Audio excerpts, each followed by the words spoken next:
Suit Yourself by Silver Tongue of Canterlot. Opposites attract. Rarity was hunched over slightly, her stool taken by her friend Applejack, who sat in the corner of the room, a cold, furious expression on her face as the fashionista tried her best not to look at the farm girl and instead focus on her work. "Are you going to stare at me like that all day?" Rarity asked, a slight tremble in her voice as her friend's glare seemed to make her nervous, making her hands shaky and making it very difficult for her to finish the dress she was working on. "I still don't understand why I have to be here," Applejack grumbled. "I'm supposed to be helping my family with work on the farm." "Because, darling," Rarity replied, "I need to get your measurements and make sure I get the right colors to match your skin tone." She then returned to her work table and began overlooking the cluttered tabletop. "Now, where did I put my tape measure?" "You've measured me before, you know," Applejack muttered. "Y'all think you'll keep a record of my measurements?" Rarity blushed at that moment, tensing up as she once again turned towards Applejack, smiling nervously. I used to, but, well..." Thinking quickly, Rarity thankfully found an excuse she was so desperately in need of. "Remember when Twilight spent the entire day organizing my workshop to avoid going home?" "How could I forget?" Applejack replied. "Before that, she was helping me all day with the farm work." "Yes, well, she also tried to alphabetize my book of regular customers' measurements but, well..." She rolled her eyes away from Applejack, causing the farm girl to raise an eyebrow in curiosity. "Well, what?" Applejack asked, leaning in closer. "What happened?" "She burnt out and drooled all over the pages. Every last one was lost, and I'm still trying to recover them all," Rarity answered, shrugging and smiling nervously.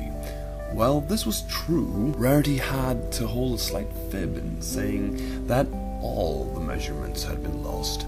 Only the one page Twilight had passed out on was, and she had already re-measured those clients. "And, to be honest, darling," she continued, rubbing the back of her neck nervously, "lately you've been looking a little, bigger?" At this, Applejack's face went red with wide, but still furious eyes. "Bigger?" Applejack suddenly stood up. "Rarity, y'all suggesting I'm fat?" No, Rarity replied, and quickly waving her hands out in front of her. "I just mean, you've matured since then."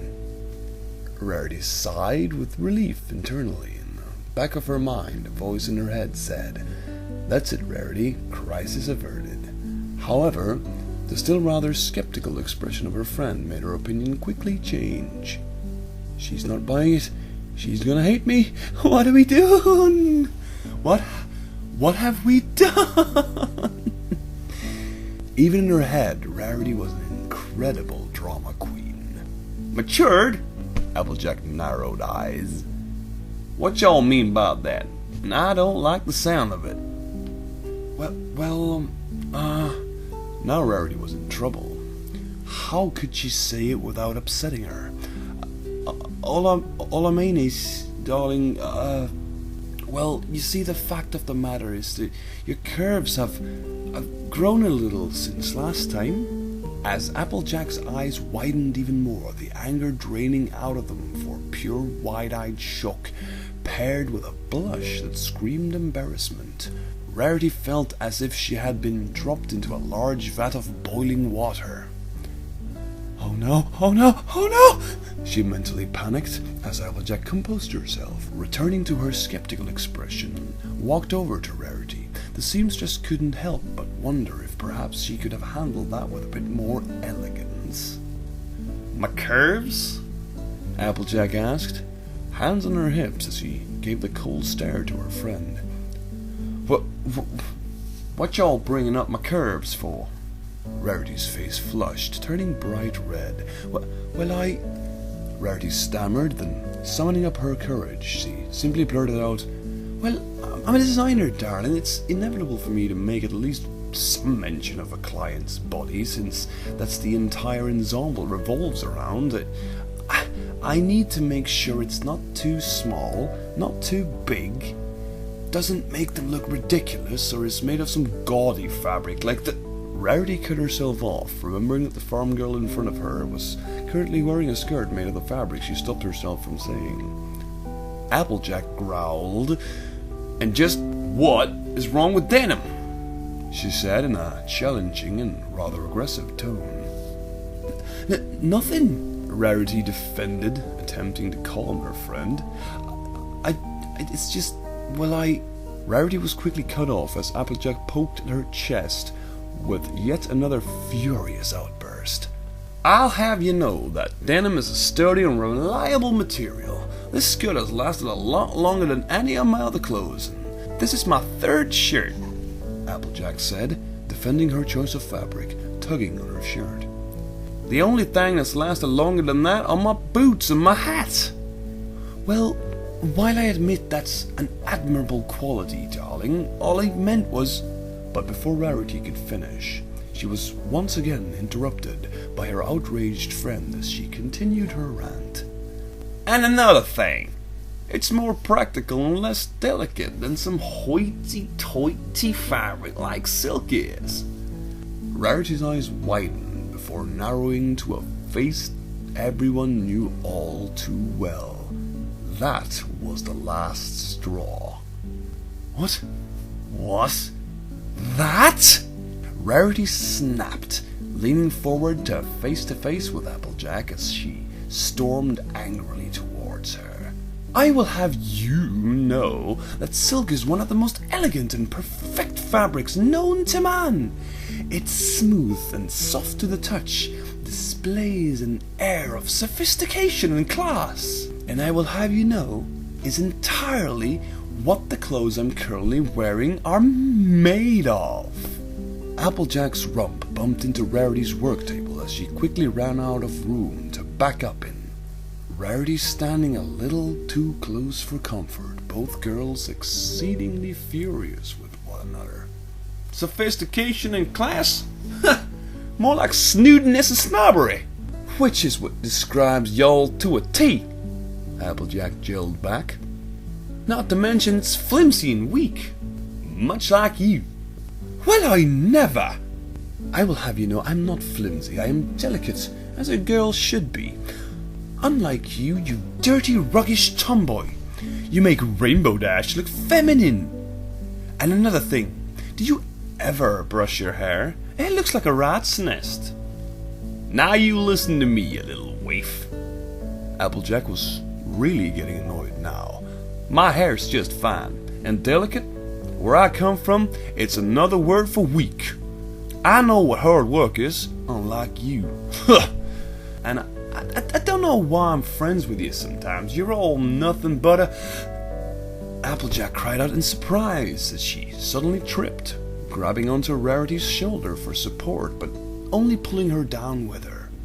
The two of them landed on Rarity's work table, Applejack landing on her back with Rarity on top of her, both of them wide-eyed and blushing madly. There was a moment of silence that seemed to stretch on for about an hour or so. Then finally the silence was broken as Rarity stammered, Oh dear," she squeaked bashfully. Applejack grunted slightly, unsure of what to do or say. Well, this is awkward," Rarity said, chuckling nervously. Then as she stared directly into Applejack's eyes, she suddenly found herself entranced in a way she had not been even by the most beautiful sights her eyes had ever beheld. Scratch that. Those sparkling emeralds were the most beautiful, dazzling, spectacular things Rarity had ever seen in her life. Applejack, Rarity stammered softly, rendered speechless as she lost all sense of the world around her. For a moment, there was only Rarity, Applejack, and the table. Yeah, Rar?" Applejack asked. fumbling for words as she stared back into Rarity's own sparkling sapphire blue eyes. Well, it's just your eyes. What about 'em? Applejack asked. Rarity blushed. They're beautiful. Applejack blinked a few times, unsure of whether she heard her properly. Beg your pardon, Sugar Cube? You heard me? Rarity said, her tone shaky and a little timid. Your eyes are the most spectacular, stunning, amazingly beautiful things I've ever seen, and I think I love you. Applejack's blush intensified, and her pupils shrank to pinpricks, making her eyes look even larger by comparison. What? You heard me, Rarity said suddenly, with a little less embarrassed. In fact, saying out loud gave her a sort of powerful feeling, as if there was nothing she couldn't do. So, utilizing this newly found confidence, she repeated herself, I love you. There, I said it, Applejack, I love you, you perfect orange idiot. Rarity, Applejack said in an unsure, breathy voice. Then she pulled Rarity closer, kissing the fashionista passionately on the lips. Rarity's eyes widened as she felt her energy slowly drain from her body, and she slowly closed her eyes. She leaned in and returned the kiss, resting her hands on Applejack's shoulders as she raised one leg behind her haze of intensive bliss. As the two finally parted lips to catch their breath, small smiles crept along both of their faces as they panted heavily and staring deeply into each other's eyes. That was wonderful, Rarity said, now completely supporting herself on Applejack, not even caring about her hair and been slightly messed up as Applejack ran her fingers through it. I never noticed how soft your hair is, Applejack said, her chest rising and falling as her breathing became heavier. Rarity blushed at the compliment. Well, not nearly as soft as your skin, Rarity admitted shyly. Well, maybe y'all should spend less money on those fancy mud baths and just come down to the farm. Y'all get one for free. She chuckled, smiling as Rarity gave a slight titter at her playful joke. I might just have to take you up on that. Rarity sighed as she rested her head on Applejack's chest, closing her eyes as she listened to her steady, slightly elevated heartbeat. Applejack's smile widened ever so slightly as she gently placed a hand on Rarity's head, tenderly stroking her soft purple hair. I'd like that, she said softly, then raised her eyebrow as Rarity didn't respond. Normally, she'd always have to get the last word in. Rare? Then Applejack chuckled again as Rarity gave the cutest little snore Applejack had ever heard. Sweet dreams, Sugar Cube, Applejack said softly, making sure to keep her voice down as much as possible. Then, being as careful as she could, leaned in slowly and kissed Rarity on the top of her head. And here follows the alternative ending. Now you listen to me, you little waif. Applejack was really getting annoyed now. My hair's just fine and delicate. Where I come from, it's another word for weak. I know what hard work is, unlike you. I don't know I'm even friends with you sometimes. Y'all are nothing but a... Applejack cried out in surprise as she suddenly tripped, grabbing onto Rarity's shoulder for support, but only pulling her down with her. The two of them landed on Rarity's work table, Applejack landing on her back with Rarity on top of her, both of them wide-eyed and blushing madly. There was a moment of silence that seemed to stretch on for about an hour or so, and then finally the silence was broken as Rarity stammered. Oh dear, she squeaked bashfully. Applejack grunted slightly, unsure of what to do or say. Well, this is awkward, Rarity said, chuckling nervously. Yeah, Applejack agreed as the two simply stared at each other. Rare? A currently paralyzed cowgirl stammered. Yes, Applejack? Rarity stammered back, the two locking eyes, and neither daring to look away or even blink. Your hands are on my shoulder and you're gripping me awful tight. Rarity, realizing she was doing, quickly retracted her hand, placing it on the desk, and then rethinking, takes the opportunity to lift herself up and take a few steps back from Applejack. I'm dreadfully sorry, darling. I didn't hurt you, did I? Hurt me?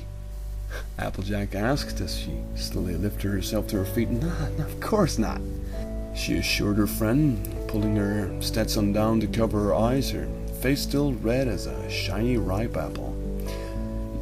Y'all know me, Sugar Cube.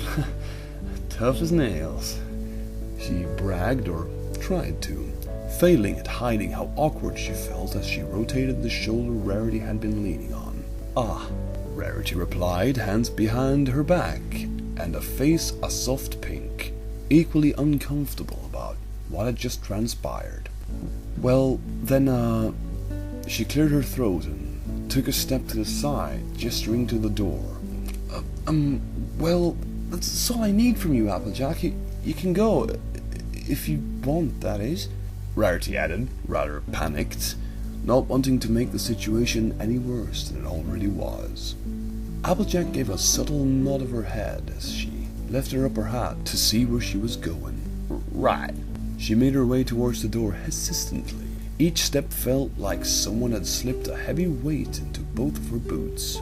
Applejack paused only briefly as she passed Rarity, noting the discomfort that showed in the fashionista's face and her body language. Say, Rare? Rarity lifted her head to look at AJ. Yes, Applejack? We don't gotta tell nobody about this, right? She asked timidly. Rarity gave a soft, forced chuckle. Yes. I mean, no, of course. No heavens, so... If it was physically possible, Rarity swore she felt herself more awkward than anyone in the history of the human race. Well, I'll see you later, Applejack, Rarity said, panicking and just eager for AJ to leave before this got any weirder. Right, Applejack replied with another nod. See you around, Sugar Cube, she said, tipping her hat with a rather Fluttershy-style smile in the corner of her mouth. As the bell above the door sounded, Rarity breathed a sigh of relief and fell back into her fainting couch located in the corner of her room. Oh, good heavens, that was dreadful, she said, feeling all the energy flee her body, leaving her limp and exhausted, sprawled out on the elegantly designed piece of furniture. I should hope nothing like that happens when Rainbow Dash comes in tomorrow for her measurements. Rarity gave a long, exasperated sigh. Who am I kidding? She asked no one in particular, her palm colliding with her face, covering her eyes. If I can even get her to hold still long enough, it would be amazing.